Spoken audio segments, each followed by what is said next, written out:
दोस्तों, अगर इस तरीके से आपके एसी में आइस आ जाती है तो क्या प्रॉब्लम है, क्यों ऐसा आइस आ जाती है? एसी में गैस नहीं है तो फिर आइस कैसे बन रही है? तो क्या ऐसा इशू होता है कि जो इतना सारा आइस जमा हो जाता है? अगर जैसे गैस कम है तो थोड़ा आइस आना चाहिए, लेकिन इतना ज़्यादा आइस का परत कैसे बन जाता है? तो इस एसी में इतना हैवी आइस था कि ये फिल्टर भी पूरा जाम हो गया था, निकल ही नहीं रहा था।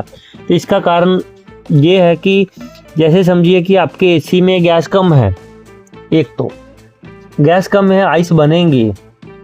दूसरा कारण ये है आइस बनने का जो रहता है, सेकंड कारण जो रहता है, आपका एसी पूरा चोकअप है तो भी आइस बनती है। हम लोग ज़्यादातर क्या बोलते हैं कि अगर गैस कम है तो आइस बनेगी। सेकंड बोलते हैं कि अगर आपके एसी में चोकअप है तो आइस बनेगी। हम दो कारण देते हैं, लेकिन तीसरा कारण भी है। वो ये है कि अगर आपके एसी में गैस कम है तो आइस बन रही है, बट अगर वो कट ऑफ नहीं ले रहा है, जो आपका सेंसर है वो, जैसे आइस बन गई तो कॉइल सेंसर हमारा लगा रहता है, अगर आइस बन गई तो उसको तुरंत कट ऑफ लेना चाहिए, क्योंकि उसको सेंस हो जाएगा कि हाँ ठंडा हो गया, तो कट ऑफ लेना चाहिए उस सेंसर की वजह से। ये आइस इतना हैवी इसके लिए बनता है कि जो हमारा सेंसर है वो कट ऑफ ही नहीं ले पा रहा है, क्योंकि कंप्रेसर कंटिन्यू चल रहा है। तो आइस तो थोड़ा थोड़ा बन रहा था गैस कम की वजह से, लेकिन जो कट ऑफ नहीं ले रहा था, इस वजह से इतना ज़्यादा आइस बन गया। अभी अगर इतना ज़्यादा आइस बन जाता है, समझ लीजिए आपके एसी में, तो सबसे पहले तो उसको फैन मोड पे रख के उसको पूरा पिघला दीजिए। देखिए अब ये इसको पिघलाने के लिए हमने चालू किया हुआ है, फैन मोड में पूरा पानी गिरना चालू हो गया है। तो इस तरीके से आपको पूरा आइस को पिघला देना है फैन मोड पे रख के।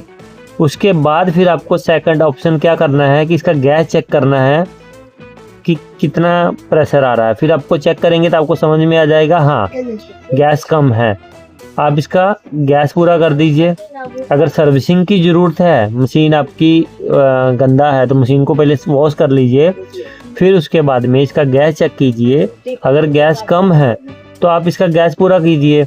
उसके बाद क्या होगा कि जब आप गैस वैस पूरा कर दोगे उसका, तो फिर देखिए कि ये कट ऑफ ले रहा है कि नहीं।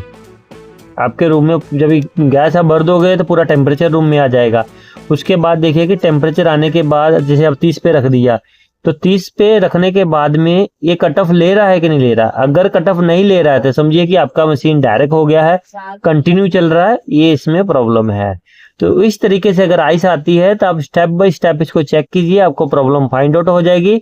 ऐसे ही लेटेस्ट वीडियो के लिए चैनल को लाइक कीजिए और सब्सक्राइब कीजिए। धन्यवाद।